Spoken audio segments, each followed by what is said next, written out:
오늘은 두 번째 헌신이라는 주제를 가지고 삶을 드리는 헌신이라는 제목으로 말씀을 나누고자 합니다.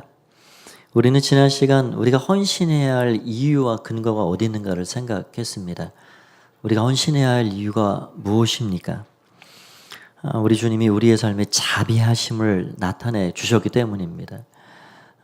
죽을 수밖에 없는 우리 죄인들 가운데 찾아오셔서 우리의 불의함을 대신하셔서 의로움이 되시는 그분이 죽어주셨고, 예수 믿는 자들을 다 우리 주님처럼 의롭다 말씀해 주시며 성령으로 인쳐주시고, 그 성령님을 통해서 우리 안에 하나님의 사랑을 확증해 주신 그 하나님, 그분과 우리 가운데, 예수님과 우리 가운데 맺어진 그 사랑은 그 어떤 것으로도 끊을 수 없다라는 이 신실한 약속을 우리가 기억하고 생각한다면 우리는 우리 자신들의 삶을, 우리의 몸을 하나님께 온전하게 올려드릴 수가 있는 것입니다. 여러분, 사랑이라는 그런 것은 그런 힘이 있죠. 사랑은 우리의 가슴을 뛰게 만들고요, 우리를 움직이게 만듭니다.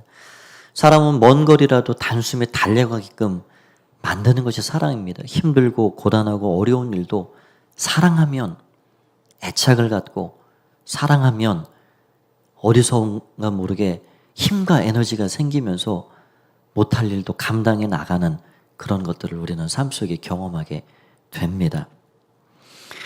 사랑은 자꾸 그래서 뭔가를 주고 싶어 합니다. 내가 사랑을 경험하고 사랑을 맛본 사람은 자꾸 뭐를 주고 싶고 드리고 싶고 나를 내어주고 싶고 그런 마음이 들어오는 것이 그게 자연스러운 일입니다. 세계적으로 유명한 미국의 존스 홉킨스 병원이 있습니다. 이 병원을 설립한, 그리고 세계적으로 유명한 산부인과 의사셨던 하워드 켈리라는 분이 계신데, 그분이 참 감동적인 그런 삶을 살아가면서 의과대학을 졸업하는 날 자신의 일기장에 이런 고백을 써 놓았습니다. 한번 들어보십시오. 주님, 내 자신과 나의 시간과 나의 능력과 나의 열정, 당신의 도구로 사용되어지기를 원하오니 나를 정결케 하옵소서. 하오나 제가 주님께 가까이 가는 것을 방해하는 것이라면 세상에서의 어떠한 성공이라도 제게 허락하지 마옵소서.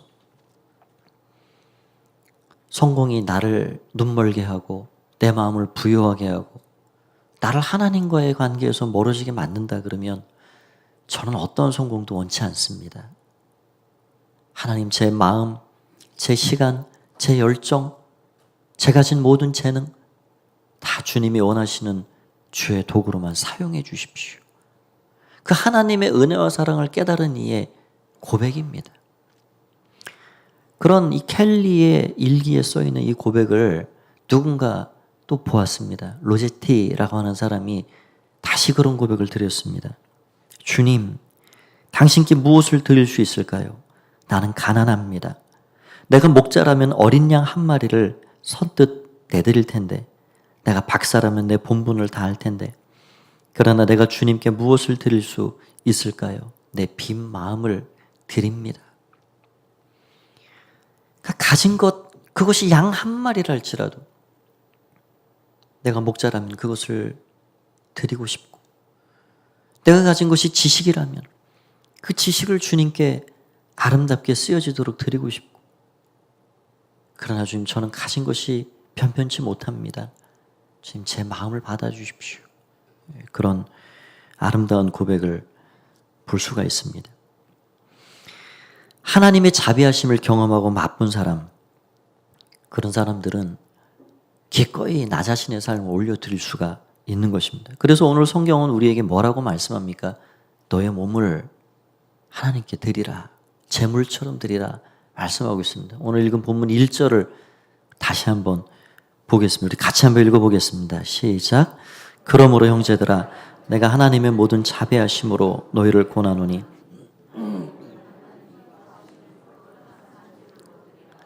이는 너희가 들을 영적 예배니라. 몸을 드리라 말씀합니다. 몸은 생명이고 생명 안에는 모든 것이 들어있습니다. 그 몸을 제물처럼 드리라. 그런데 재물이라는 거에 앞에 세 가지 수식어가 붙어 있는데요. 우리가 그것을 통해서 오늘 세 가지를 한번 생각해 보고자 합니다. 첫 번째, 헌신할 때 하나님이 기뻐하신답니다. 저를 한번 따라서 해보실까요? 헌신할 때 하나님이 기뻐하십니다. 사도 바울은 우리 믿는 성도들을 향하여서 너의 몸을 제물로 드려라. 그런데 제물로 드려라는 그 앞에 하나님이 기뻐하시는 거룩한 산 제물로 드려라. 먼저 하나님이 기뻐하신다라고 말씀합니다. 하나님은 우리가 우리 자신을 드리는 것을 매우 기뻐하십니다.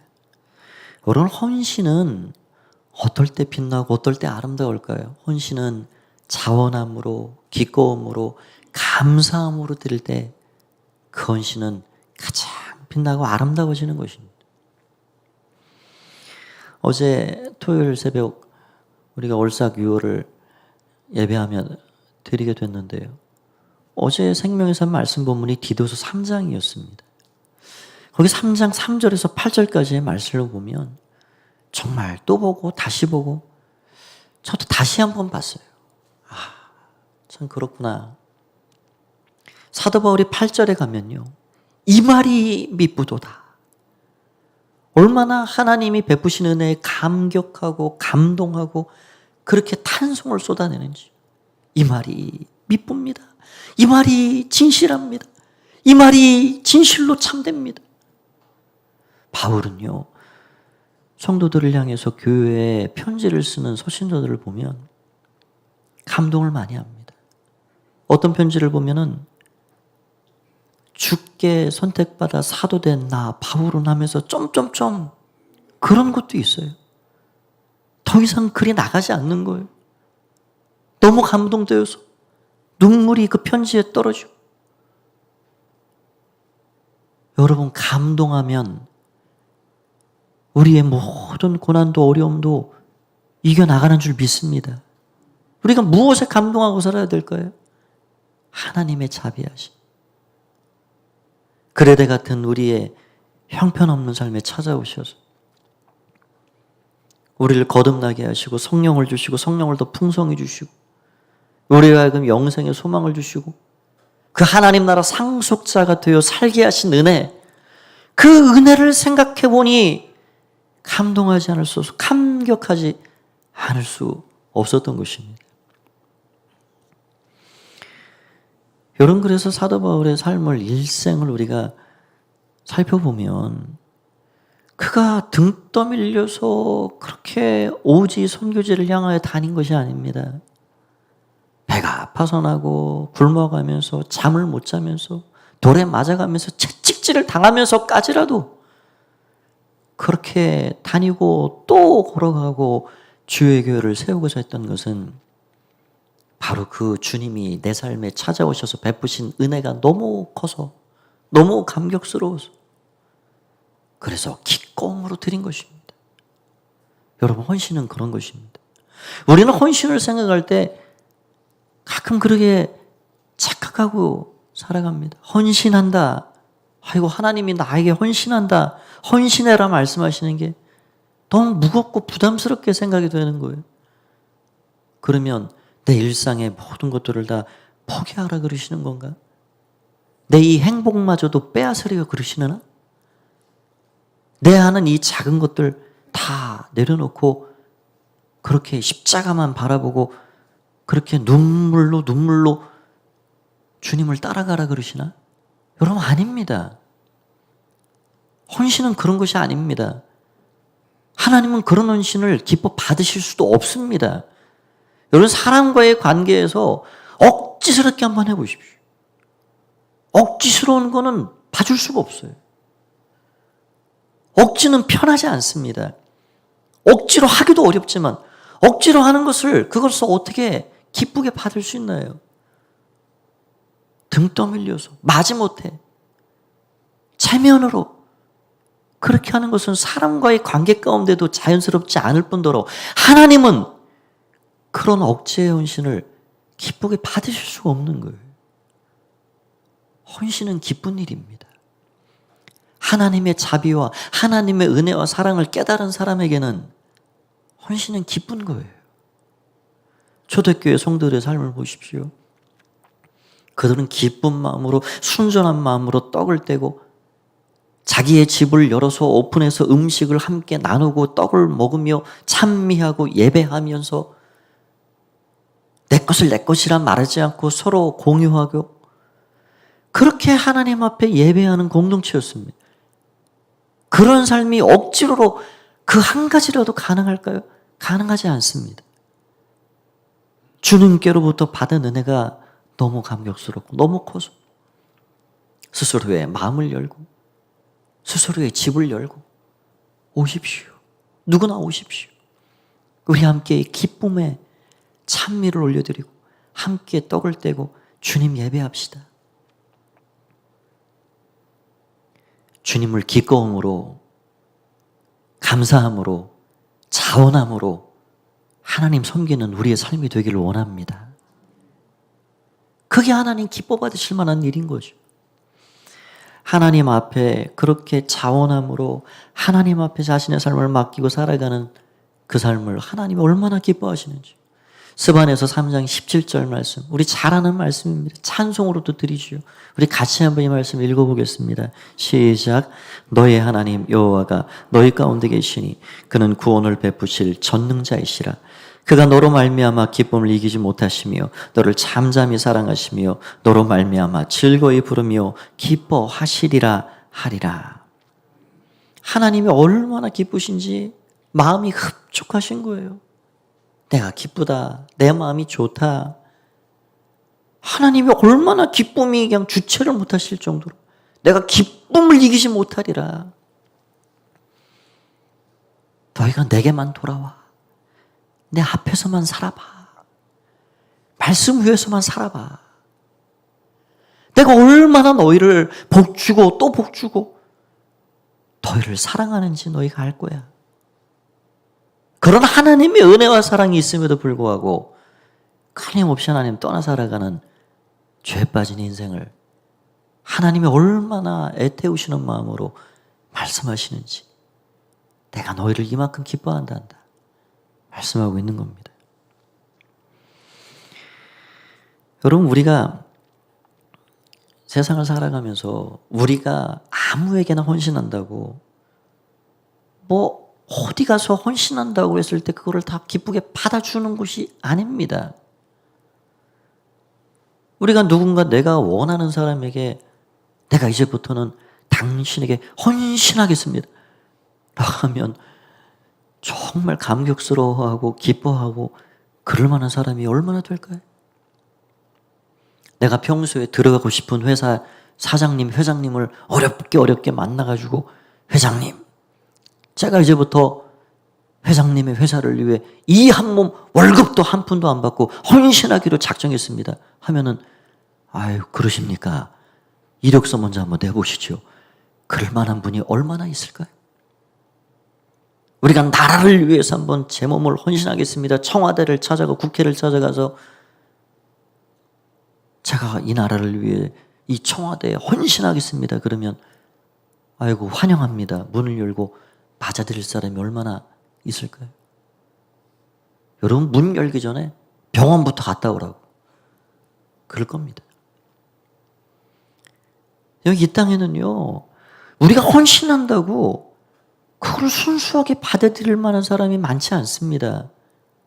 그 헌신이 내가 원하는 내 만족을 위한 헌신이 되기 쉽지요. 그러나 우리 주님께 드리는 헌신은 하나님 다른 걸 묻지 않으세요. 고맙다. 내가 내 몸을 드린다니 내 마음이 정말 기쁘구나 라고 말씀하고 계신 겁니다. 하나님이 기뻐하시는 여러분의 몸과 삶을 올려드리시는 헌신된 삶을 살아가시기 바랍니다. 그게 하나님 앞에 아름다운 영적 제사입니다. 두 번째는 헌신할 때 가장 가치 있게 사용해 주십니다. 1절 말씀에 또 이 재물의 두 번째로 수식된 단어는 거룩한 재물입니다. 거룩하다라는 거예요. 한번 생각해 보시죠. 우리가 거룩해서 우리 몸을 드리면 하나님이 기뻐 받으시는 제물이 됩니까? 우리가 우리 몸을 거룩하지 않고 거룩할 수도 없는 우리 몸을 드리면 하나님이 거룩하다 여기시고 받으시는 겁니까? 여러분, 우리는 우리 몸을 거룩하다 자부할 만한 사람이 없습니다. 성경 안에서 거룩이라는 개념은 하나님의 용도에 맞게 쓰인다라는 뜻입니다. 민수기서에 보면 이런 말씀들이 있어요. 민수기 7장 1절, 2절 말씀을 보면 이렇게 되어 있습니다. 모세가 장막 세우기를 끝내고 그것에 기름을 발라 거룩히 구별하고 또 그 모든 기구와 제단과 그 모든 기물에 기름을 발라 거룩히 구별한 날에 장막을 세우고 그 하나님 예배하는 그 텐트 성막 안에 이런저런 기구들을 갖다 놓았습니다. 거기 그릇들도 많이 있습니다. 세상에 5만 가지 그릇이 다 있지요. 술집에도 그릇이 있고 잿더리로 쓰는 그릇도 있고 우리 찬장 안에 그릇도 있고. 그러나 하나님이 거룩하다 말씀하는 그릇은 무엇입니까? 하나님의 뜻에 맞게 하나님의 용도에 맞게 쓰여지는 것, 그것이 구별된 것이고 그것을 거룩하다 말씀하고 있습니다. 또 우리가 사용하는 재물, 돈, 여러분 돈 자체는 거룩한 것이라 말할 수가 없습니다. 얼마나 이 시간에도 수많은 검은 돈과 검은 돈들이 사람을 죽이고 사람에게 죄를 쌓아가는 일에 쓰여지고 있는지. 그런데 오늘 이 성막 안에 예물을 올려드리는 12지파의 지휘관들의 그런 헌신된 모습을 보십시오. 7장 2절 말씀을 보면 이렇게 되어 있습니다. 이스라엘 지휘관들 곧 그들의 조상의 가문의 우두머리들이요 그 지파의 지휘관으로서 그 계수함을 받은 자의 감독된 자들이 헌물을 드렸어요. 여러분이 하나님 앞에 내게 올 때 빈손으로 오지 말라 말씀하시를 따라 하나님 명을 따라 11조를 드리고 감사의 제목을 따라 드리고 주정원금을 드리고 선교의 예물을 드리고, 이건 똑같은 돈이 아닙니다. 이거는 거룩하게 구별된 것입니다. 이것을 통해서 하나님은 생명을 살리는 일에 아주 귀하게 사용하시고 이것은 천국의 보화를 쌓아가는 일입니다. 지금 지휘관들이 그 하나님 예배하는 성막에 들어가는 모든 헌물들을 잘 준비할 수 있도록 예물을 올려드렸다는 거예요.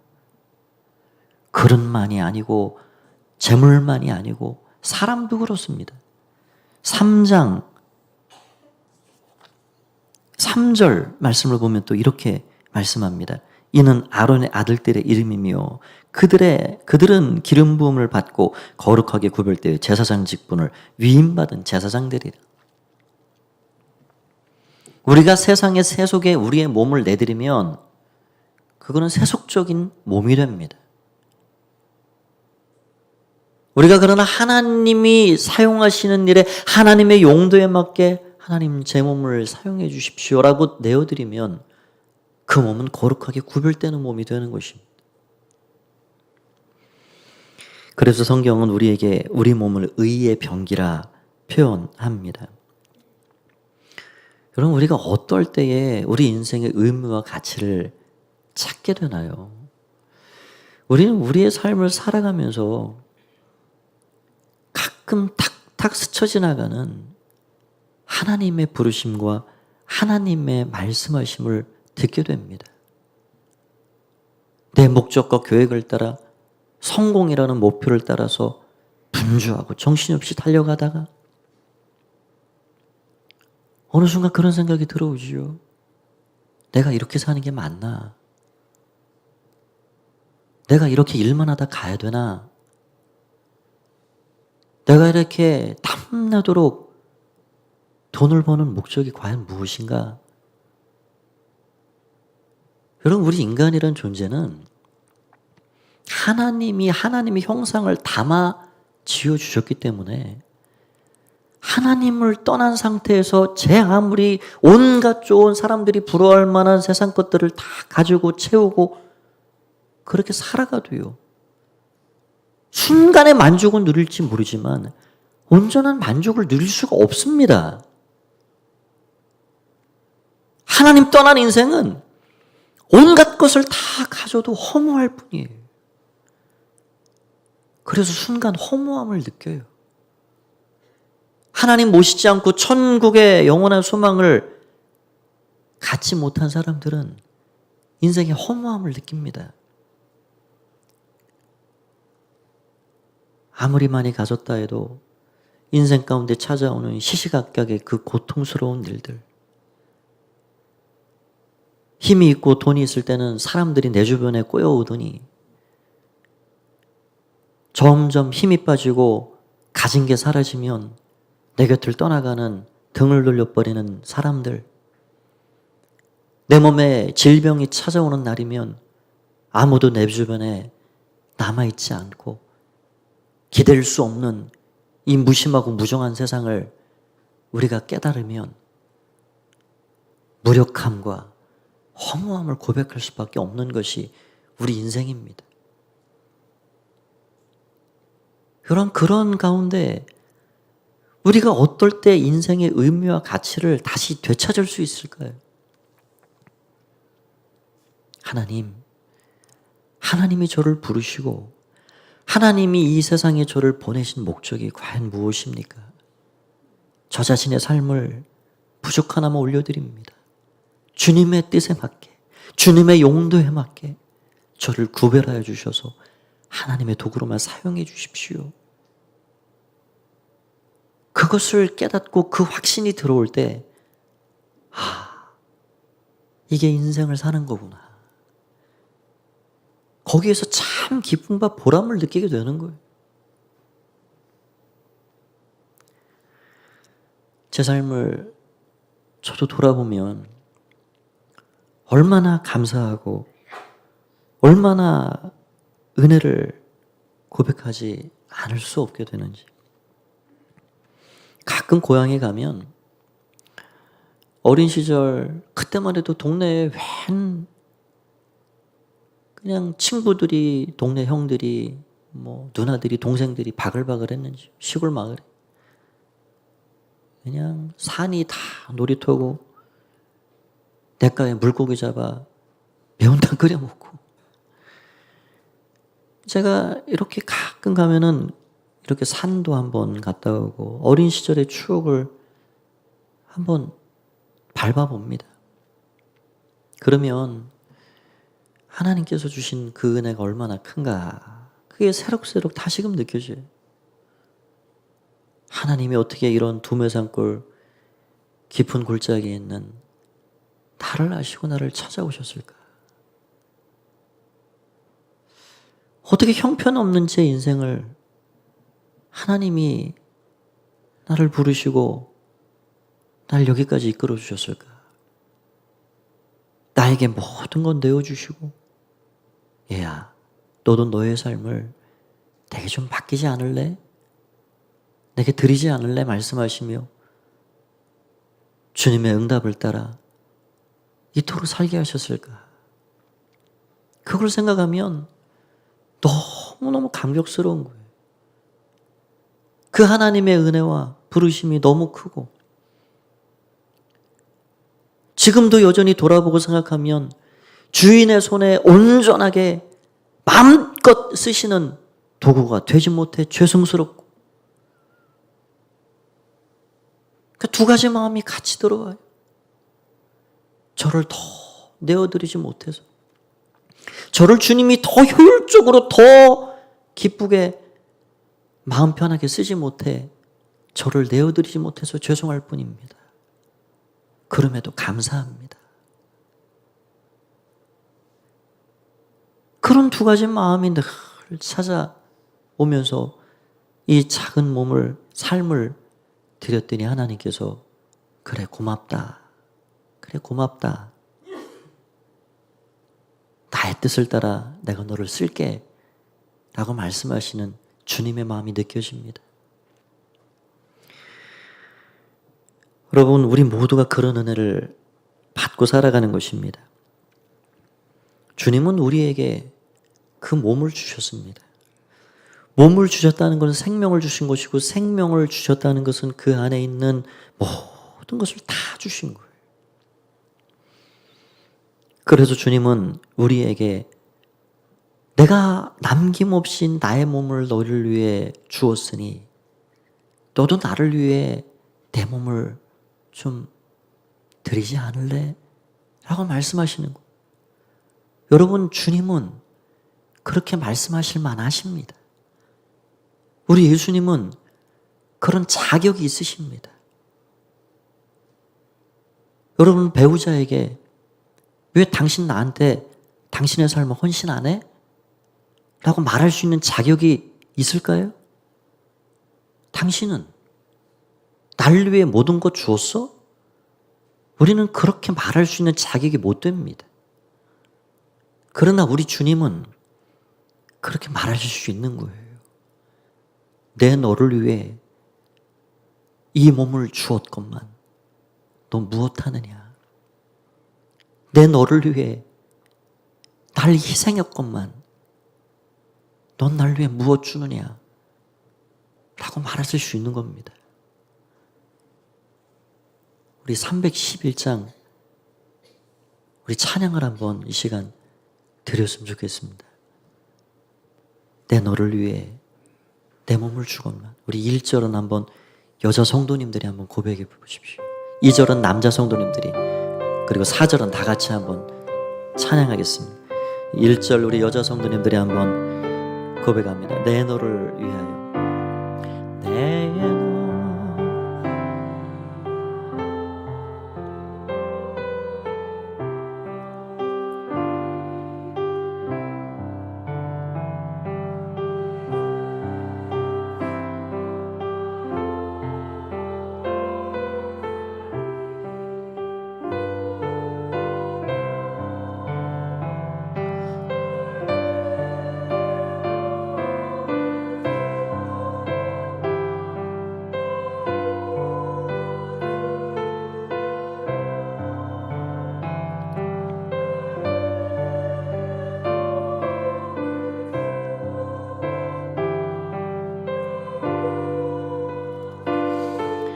우리 1절은 남자 성도님들 한번 고백하겠습니다. 아버지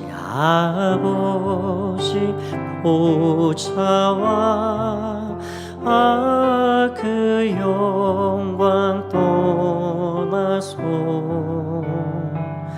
밤 같은 세상에 애만 백성 구하려 내 몸을 희생했건만 너무 못하느냐 내 몸을 희생했건만 너무 못하는 우리 다 같이 4절로 고백함 한없는 용서와 참 사랑 가지고 세상에 내려와 아가 없이 주었다 이것이 귀중하건만 너무 억주느냐 이것이 귀중하건만 너무 억주느냐.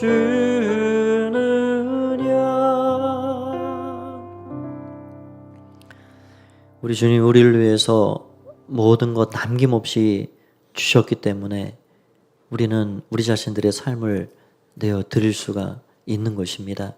하나님이 맞게 하나님의 용도에 따라 쓰임받는 귀한 삶이 되어서 주께 영광 올려드리시는 여러분의 삶이 되시기를 주의 이름으로 축원드립니다.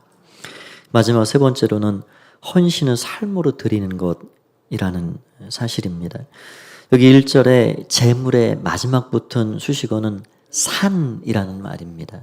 살아있다라는 것이죠. 어떻게 재물이 살아있을 수 있나요? 여러분들은 살아있는 재물을 보신 적이 있습니까? 상에 올려진 그 어떤 살아있는 재물이 있던가요? 살아서는 재물이 될 수 없습니다. 산 재물은 존재하지 않습니다. 그러나 우리 자신, 우리 자아를 내려놓고 예수 그리스도와 함께 죽은 자요, 주님이 아름답게 주님의 용도에 따라 사용하실 만한 마음을 가지고 나를 드립니다 라고 올려드리면 주님이 우리를 산 제물로 받아주신다는 것입니다. 우리는 여전히 살아 있습니다. 그러나 제물처럼 받으시겠다 말씀하시는 것. 헌신은 그래서 삶으로 드리는 것입니다. 내 삶, 내 자신 전체를 내어드리는 것, 그것이 바로 하나님이 기뻐받으시는 헌신입니다. 짧은 영상 하나를 보려 하는데요. 로제타 홀이라는 선교사님의 영상입니다.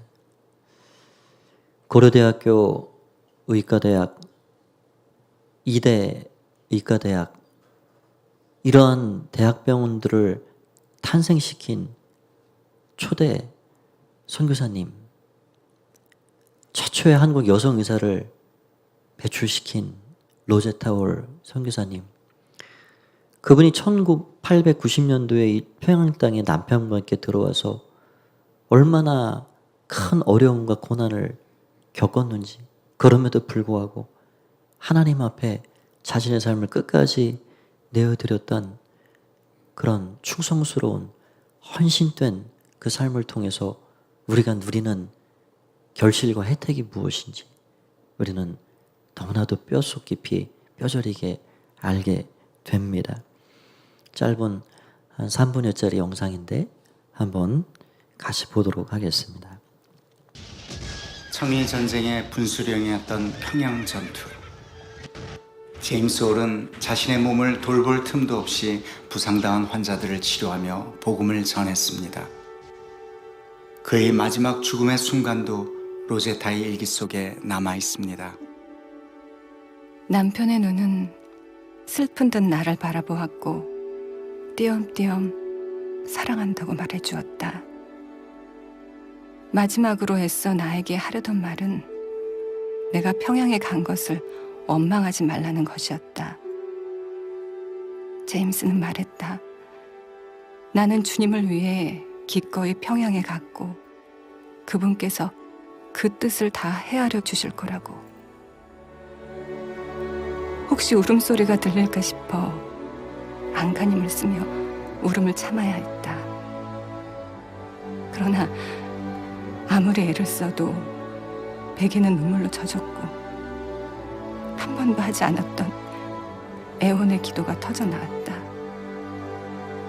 사랑하는 남편을 데려가지 말라고.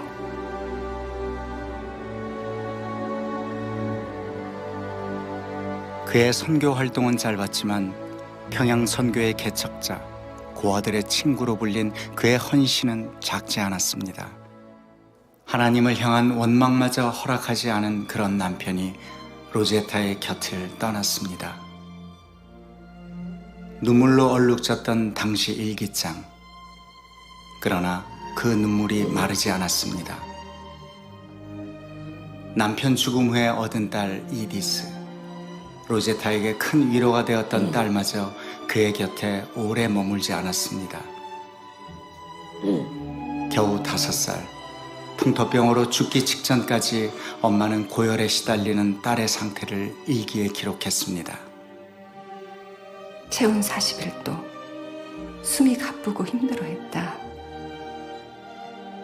잠시 후 호흡의 간격이 점점 길어졌다. 눈을 크게 뜨고 엄마를 바라본 채 작은 영혼이 서서히 떠나갔다. 그렇게 그 아이는 세상에 보내주신 그분에게로 다시 돌아갔다.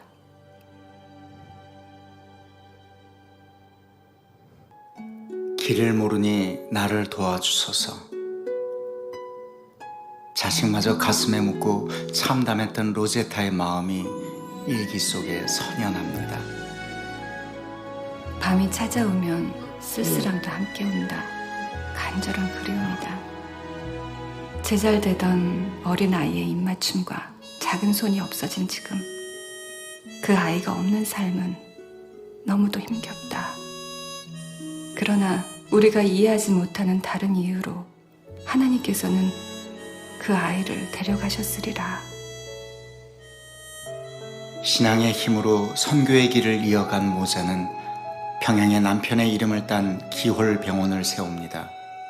또한 딸의 이름을 딴 어린이 병원도 설립하죠. 청일전쟁의 분수령이었던 평양전투. 네. 고려대학교에서 많은 목회자와 선교사님들이 배출이 되었는데요. 어떤 목사님들이 물어봤답니다. 아니 선교사님, 어떻게 크리스찬 학교도 아닌 고려대학교에서 그렇게 많은 목회자와 선교사님들이 나왔습니까? 그것은 다른 게 아니고요. 노제타올의 신앙과 그 정신 위에 우리 학교가 세워졌기 때문입니다. 라고 이야기를 했답니다. 여러분, 지금 서울 마포 양화진 그 선교사 묘역에 가면 149가 넘는 선교사님들이 거기 안치되어 있습니다. 저는 여러 번 그 선교사 묘역을 방문했었는데 거기 전시관 입구에 가면 그렇게 쓰여져 있습니다. 하나님이 조선을 이처럼 사랑하사. 하나님이 조선을 이처럼 사랑하셔서 수많은 젊은 선교사들을 이 땅에 보내주셨고 풍토병으로 자녀를 잃고 모진 핍박과 어려움 가운데 생명이 끊어진다 하여도 자신의 삶을 기꺼이 아름답게 나를 위해 남김없이 그 모든 것을 내어주신 주님을 생각하면서 자신의 삶을 아름답게 드렸던 그 선교사님들이 계셨기에 오늘 이 땅은 100년이 지나지 않아 이렇게 아름다운 결실 가운데 살아가게 된 것입니다.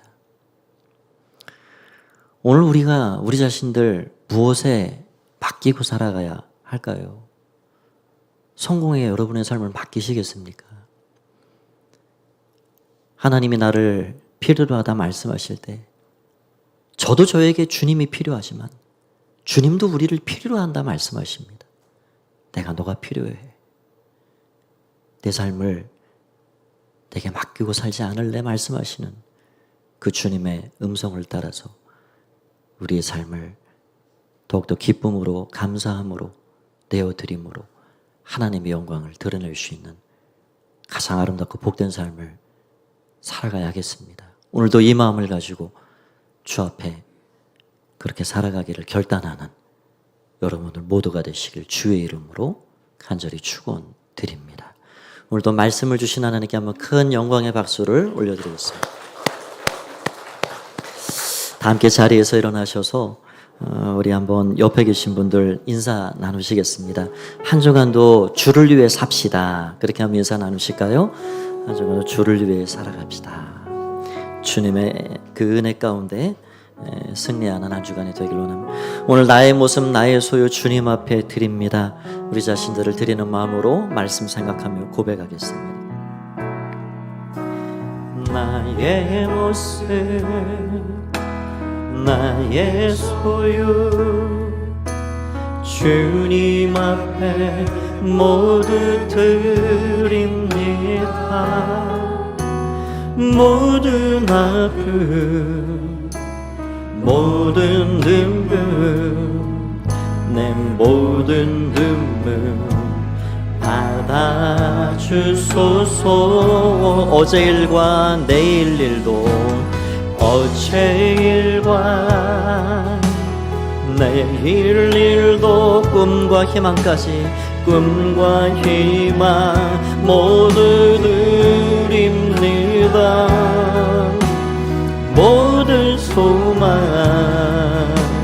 모든 계획 내 손과 마음 받아주소서. 하나님 나를 들여내 받으소서. 나의 생명을 드리니 주 영광 위하여 사용하옵소서.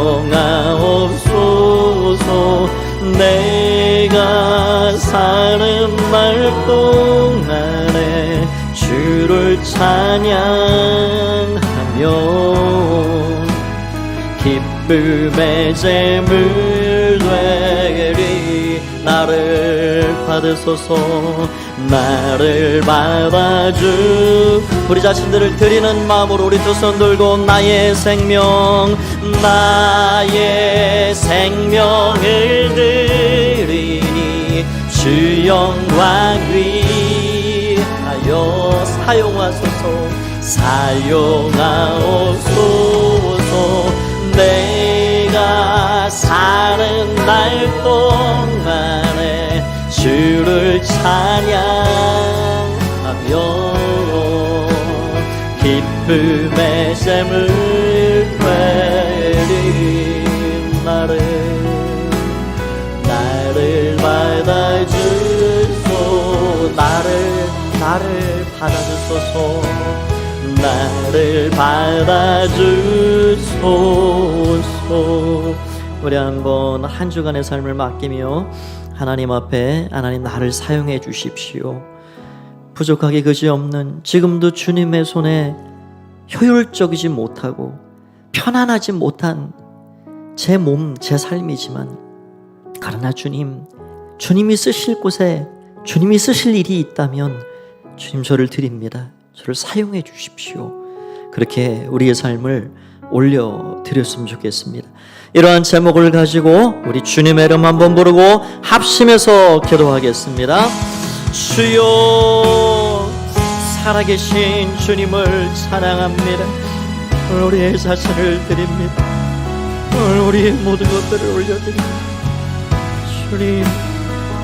주님이 사용하시고 주님이 쓰시기에 가장 합당하고 아름다운 모습으로 주님 사용하여 주옵소서. 주님 우리 자신들을 드리오니 주님 받아주시옵소서. 아버지 하나님이 은혜를 하나님 도구로 아름답고 귀한 사용하여 주시옵소서. 하나님 나라를 위하여 우리 자신들을 드리오니 받아주시옵소서. 나의 모습, 나의 소유, 나의 재능, 나의 과거 일도 미래도 나의 꿈과 소망도 주 앞에 드리오니 받아주시옵소서. 오 주님, 주의 나라를 위하여 사용하여 주옵소서. 헌신하여 삶으로 드리는 하나님의 백성들이 되게 하여 주시옵소서. 주님을 찬양하며 모든 영광 받아주시옵소서. 예수님의 이름으로 기도합니다. 아버지, 살아계신 주님을 찬양합니다. 오늘 우리의 모든 것 기쁘게 받으심을 감사드립니다. 우리의 삶을, 우리의 몸을 주의 선한 뜻을 따라 쓰임받는 삶과 몸이 되기 위해 내어드리오니 주님 우리를 마음껏 사용하여 주시옵소서. 오늘 주님 앞에 모든 것 드리는 마음으로 예배하며 돌아가는 가포 가족들 가운데 한 주간의 삶을 지켜주시고 성령님께서 동행해 주시고 어떤 일을 만나든 무엇은 일을 하든 주의 은혜 가운데 영육이 강건함과 형통함을 힘입어 살아갈 수 있도록 축복하여 주시옵소서. 이제는 주 예수 그리스도의 은혜와 하나님 아버지의 사랑하심과 성령의 교통하심의 은혜가 오늘 우리 자신들의 삶을 필요로 하시는 주님 앞에 하나님 주 앞에 이 몸을 드립니다. 삶을 드립니다. 고백하며 삶의 자리로 돌아가는 모든 가포 가족들 가운데 이 나라의 민족과 선교 현장과 선교사님들의 사역 가운데 영원히 함께 하옵시기를 간절히 축원하옵나이다. 아멘.